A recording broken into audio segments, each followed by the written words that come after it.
Hello everybody.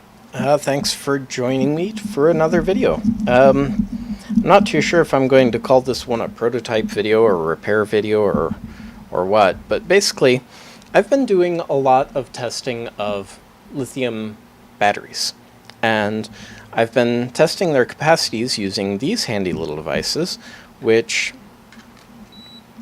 I can plug in. Is the display even really showing? No, it's really not.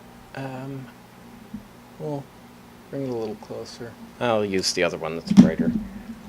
Alright. Anyway, so... Oh. Maybe it was dim because this bank is dead.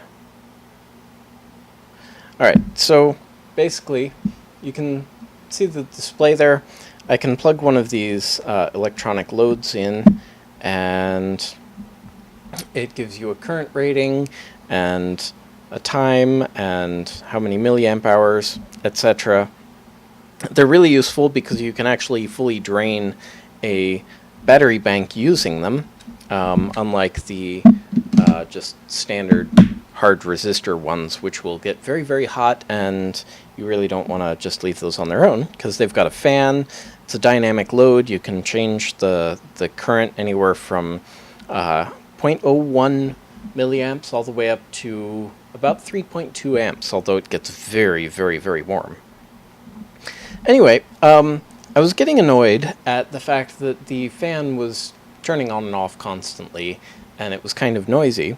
So I discovered that right here on the circuit board, there's a couple of test points labeled fan, and it says on and off.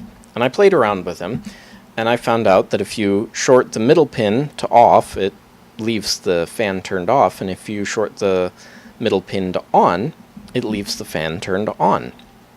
Well, I don't have any pins that are of the appropriate pitch for those tiny little holes on the board, but I do have a ton of 100 ohm resistors. So I already did it with this one, and I was getting ready to do it to this one, and I was like, hey, I should probably video this. So basically, I just take the 100 ohm resistor, bend the lead around like so that it'll be basically standing upright, and then I'll take the resistor and run it through the middle pin on these jumpers and the on pin.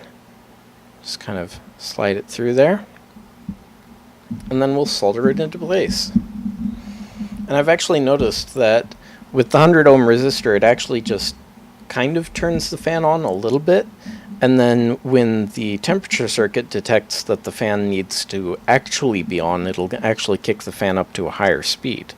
So it's kind of nice to see that it's still reacting somewhat dynamically. Anyway, so then I just need to carefully solder the resistor into place, like so, and then reach over here, grab my snips,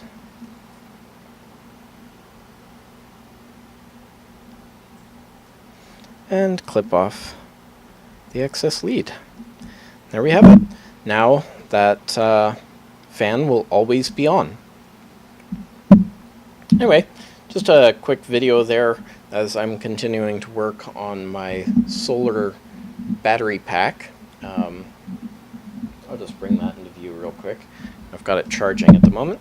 So I've been testing lots of lithium batteries for to make sure that their capacities are reasonably close to each other, so that I can put them into this pack, which has a 12 volt,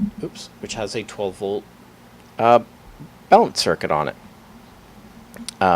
So that's basically just been sitting there charging today. Yeah, it's showing 15 volts, which means that these batteries are now fully charged. The circuit has the protection circuitry has kicked in, and now basically it's just got a dummy load across these, which are these 680 ohm resistors here, because they're slightly warm. So they're basically just dissipating the 3 point something-ish extra volts. So yeah, that's just something I've been working on there. There'll be more videos coming soon about that. Anyway, thanks so much for joining me for this quick little, I guess I'll call it a repair video. If you liked, go ahead and hit that like button, leave a comment if you have any questions. If you haven't already, consider clicking here to subscribe. Over here will be a video that YouTube thinks you find interesting based on your watch habits. Over here will be the repairs playlist, and right here will be a link to my Patreon, which you can use to support further videos like this one. Thanks so much for joining me, and I'll see you next time.